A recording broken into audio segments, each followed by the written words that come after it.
Hello guys, good morning. 10 मार्च के news में सभी का बहुत बहुत स्वागत है। तो स्टार्ट करते हैं आज के न्यूज़ डिस्कशन को। जैसा मैंने आपको कल बताया था कि हम लोग कुछ इंपॉर्टेंट न्यूज़ को भी शामिल करेंगे, क्योंकि एग्ज़ाम बहुत पास है और छोटे छोटे न्यूज़ का इंपॉर्टेंस बहुत ज़्यादा है आपके आने वाले प्रिलिमिनरी एग्जामिनेशन में, वेदर वो आपका यूपीएससी का हो या फिर आपका वो पीसीएस लेवल का हो। ठीक है, तो आई होप कल के वीडियो को आप सभी लोगों ने देख लिया होगा, उसमें काफ़ी इंपॉर्टेंट न्यूज़ था, उसको ज़रूर देख लीजिएगा।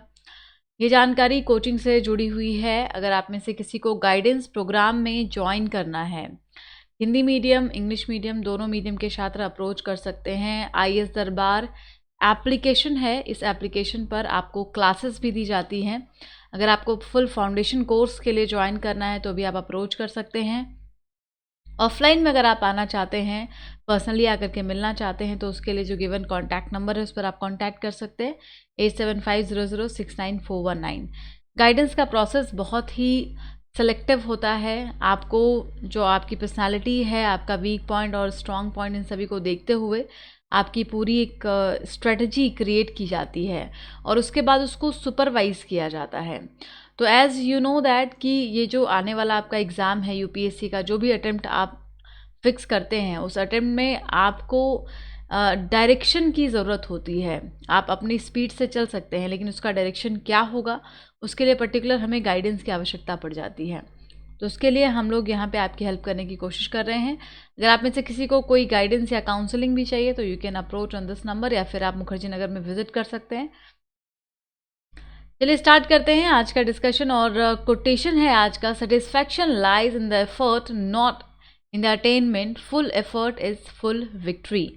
गांधी जी का कहना है आपका जो एफर्ट है वो बहुत मैटर करता है। आपने खुद भी कभी फील किया होगा, अगर आप किसी काम को ज़ोरों शोरों से करते हैं तो आपको एक सेल्फ सेटिस्फैक्शन का एहसास होता है, भले ही आप में उस चीज़ में आपकी 100% जीत हासिल हो या ना हो, आपका एफर्ट बहुत मैटर करता है। तो गांधी जी का भी यही कहना है कि फुल एफर्ट जो है वो हमारी फुल विक्ट्री होती है, ना कि किसी चीज़ के का अटेनमेंट यानी वहाँ तक पहुँचना हमारी चीज़ होती है। ठीक है, तो आपसे यही आप कोशिश कीजिए कि आपका जो एफर्ट है वो पूरी तरीके से हो आपके एग्ज़ाम के लिए।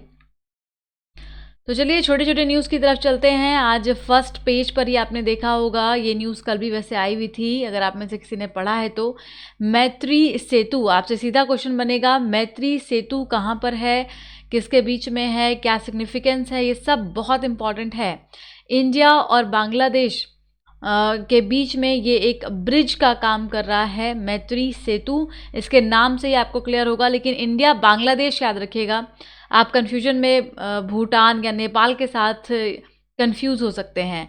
तो मैत्री सेतु किसके किसके बीच में है, इंडिया एंड बांग्लादेश के बीच में है। कहाँ पर बना है, ये त्रिपुरा में बना हुआ है, इसका इनॉग्रेशन अभी किया गया है।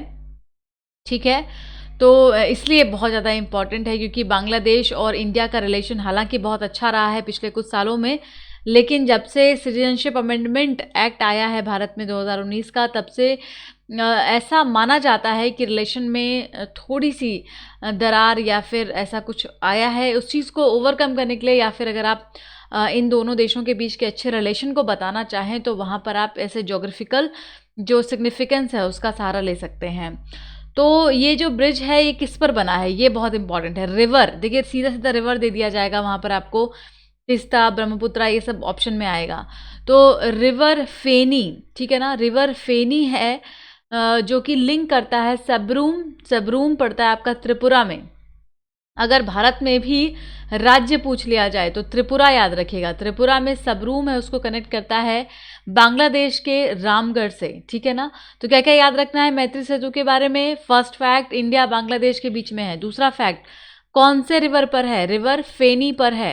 कौन कौन से राज्य को कनेक्ट करता है, इंडिया में त्रिपुरा को और बांग्लादेश में रामगढ़ को कनेक्ट करता है। ये 80 किलोमीटर का पूरा ये 80 किलोमीटर का पूरा ये वहाँ से चिटगांव से पड़ता है।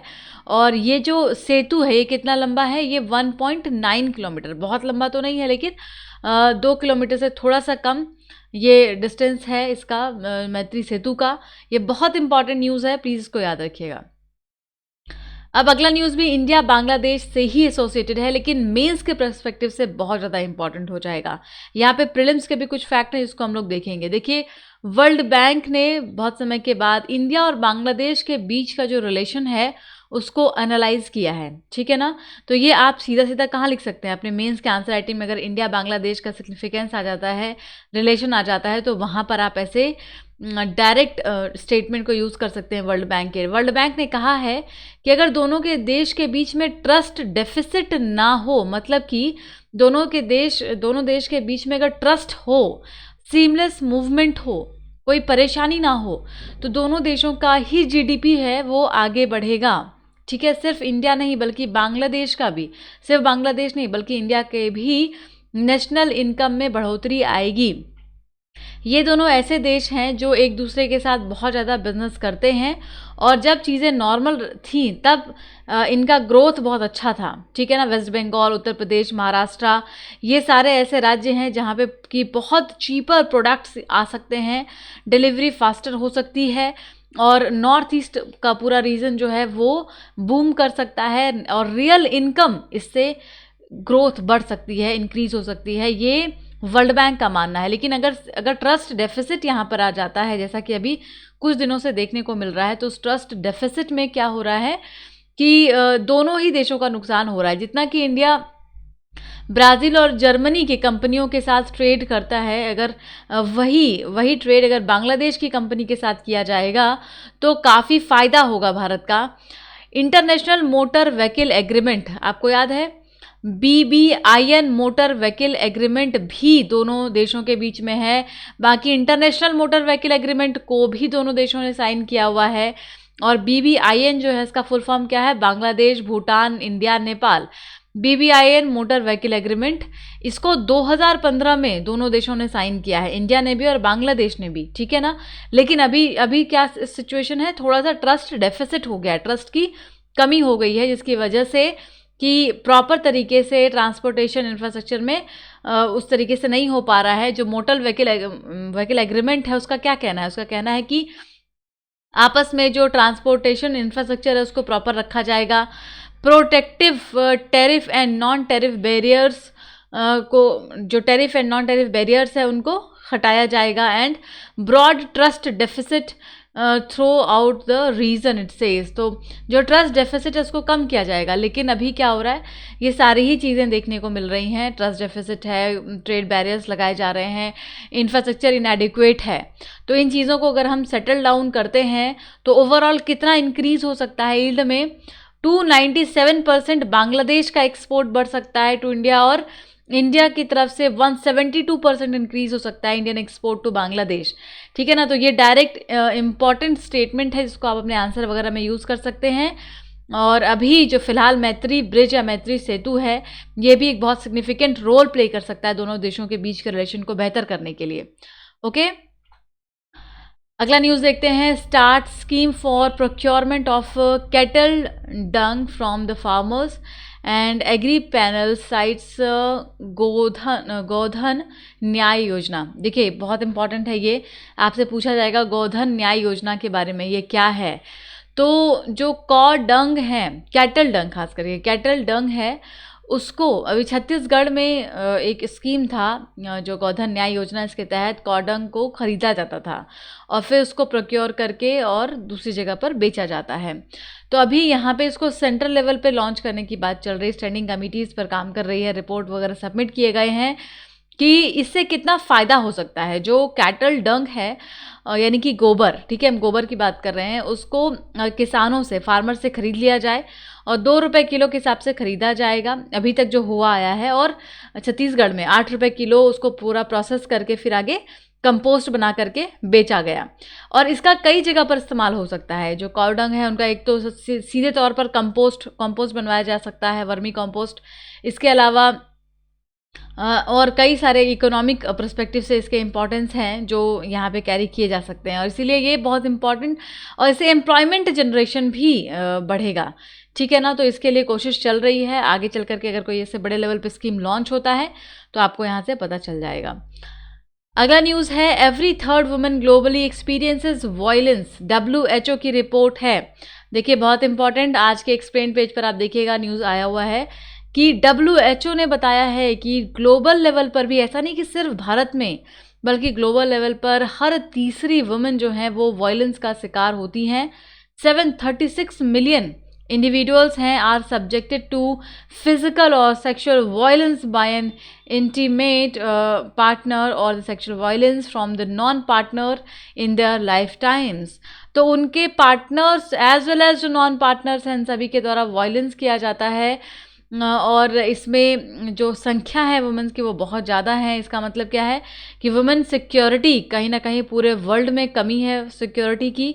और आज ये डाटा WHO की तरफ से भी पेश किया गया है। तो जब आप वुमेन सेफ्टी की या वुमेन एम्पावरमेंट की बात करते हैं तो वहाँ पर ऐसे डाटा को हम यूज़ कर सकते हैं और ये बता सकते हैं कि क्या क्रिटिकलिटीज़ आज हमारे सोसाइटी में इनबिल्ट है, कैसे उसको हमें ख़त्म करना होगा अगर हम वुमेन को आगे बढ़ाना चाहते हैं, प्रोटेक्ट करना चाहते हैं तो। ओके, अब आइए आज का आर्टिकल देख लेते हैं। फर्स्ट आर्टिकल हम डिस्कस कर रहे हैं, फेयरवेलिंग द ग्रीड। बहुत इंपॉर्टेंट आर्टिकल है, इसको आप रखेंगे GS पेपर 3 इंटरनल सिक्योरिटी में, ठीक है ना। साइबर सिक्योरिटी जो आपका टर्म मेंशन्ड है सिलेबस में, वहाँ पे इसको एसोसिएट करेंगे। कहानी कुछ इस तरीके से है कि पिछले साल मुंबई में अचानक से पावर फेल होता है, सप्लाई फेल होता है इलेक्ट्रिक ग्रिड का, और सब कुछ बंद हो जाता है, ट्रेन, स्टॉक मार्केट, हॉस्पिटल्स। उस समय में पेंडेमिक का भी काफ़ी कोहराम था, उसी बीच में ये सारी चीज़ें होती हैं, ठीक है। क्या ये साइबर अटैक है? तो हालांकि जो हमारे मिनिस्ट्रीज़ हैं उनमें कुछ लोगों ने इसको मानने से इनकार किया है, लेकिन एक स्टडी के द्वारा ये बताया गया है कि ये एक साइबर अटैक था and at a critical infrastructure was probably intended to the as a message from China. तो ऐसी अटकलें लगाई जा रही है या रिसर्च ये बताते हैं कि चाइना के द्वारा एक मैसेज था और ये एक तरीके से साइबर अटैक की कोशिश थी फ्रॉम चाइना। और इसको एक मालवेयर का अटैक होने वाला है, इसको पहले भी जो एजेंसीज हैं उसने इन्फॉर्म किया था। अब देखिए इसमें बहुत सारी इंपॉर्टेंट बातें की गई हैं कि भारत में कैसा सिस्टम है साइबर सिस्टम को लेकर के, सिक्योरिटी को लेकर के।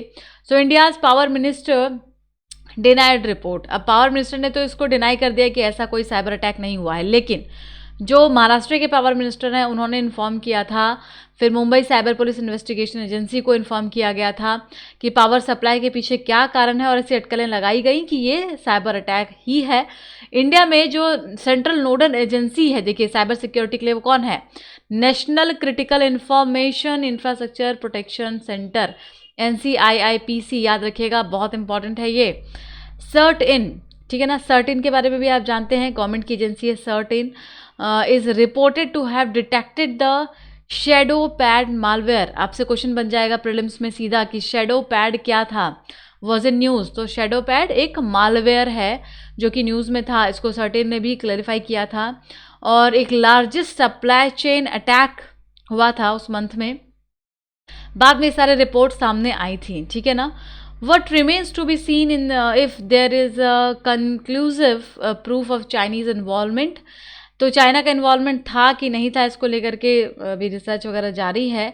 चाइनीज़ फोकस पास स्टीलिंग इन्फॉर्मेशन। देखिए चाइना की तरफ से कई बार कोशिश तो की गई है कि यहाँ से इन्फॉर्मेशन वगैरह को चुराया जाए, चीज़ों को डिसरप्ट किया जाए और सिचुएशन को ख़राब किया जाए।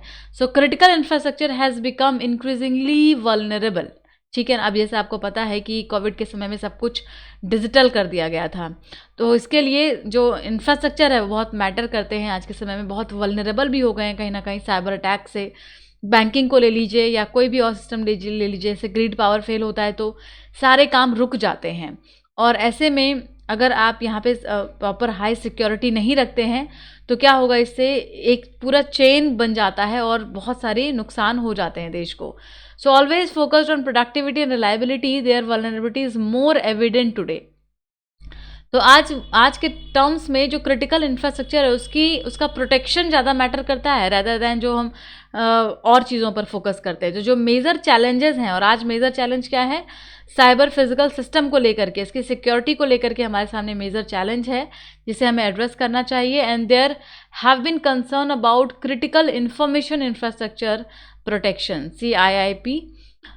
एंड इसमें फिर कुछ और एग्जांपल्स वगैरह हैं कि 2014 में सरकार ने क्या किया है। 2019 में गवर्नमेंट ने अनाउंस किया था national mission on inter disciplinary cyber physical system, ठीक है ना, NMICPS। तो आप आंसर वगैरह लिखेंगे तो वहाँ पर इसका यूज़ कर सकते हैं कि गवर्नमेंट ने पिछले कुछ सालों में क्या क्या स्टेप लिए हैं साइबर सिक्योरिटी को अच्छा करने के लिए। तो ये पूरा 3660 करोड़ रुपये का ये पूरा बजट था, 5 साल का प्रोजेक्ट है पूरा। 2019 में इसको लॉन्च किया गया है।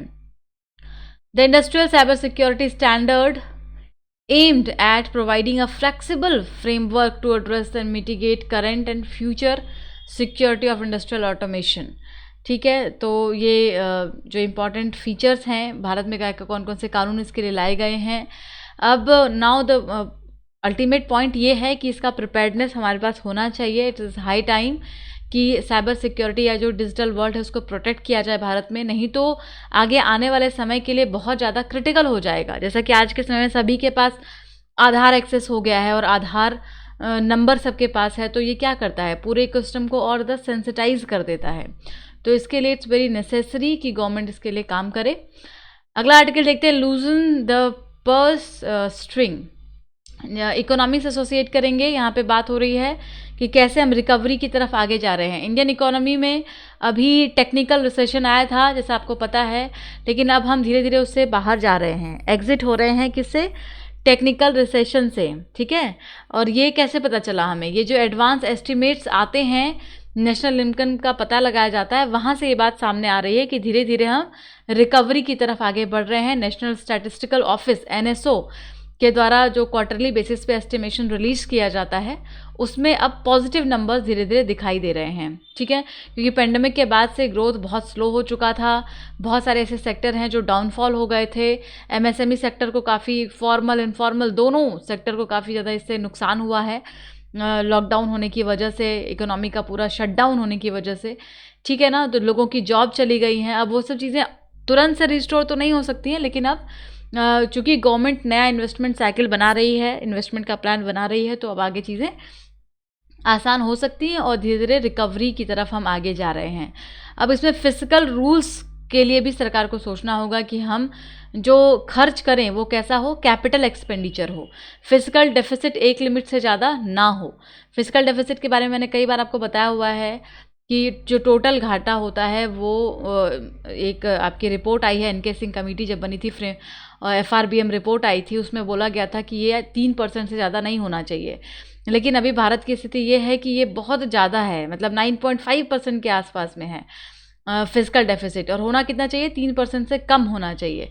तो आगे इसको पूरा नीचे करने का प्लान है, 4.5% तक पहुंचाया जा सकता है। 25-26 तक का ये एस्टिमेशन है जो बजट में अनाउंस किया गया है। उसके बाद न्यू मॉनेटरी फ्रेमवर्क है RBI का, जिसमें आपको पता ही है कि +4 ± 2% में रखना है इन्फ्लेशन को। उसके लिए भी RBI अपना काम कर रही है, और कैसे इन्फ्लेशन को कंट्रोल किया जाए उसके लिए मॉनेटरी पॉलिसी फ्रेमवर्क बनाया गया है, उसके तहत काम हो रहा है। तो फिजिकल डेफिसिट को कम करने का टारगेट जो है वो सरकार और RBI दोनों के पास है, और उसको मेंटेन करना होगा। तो आज के लिए इतना ही करते हैं, आगे फिर मिलेंगे। Thank you so much, keep studying.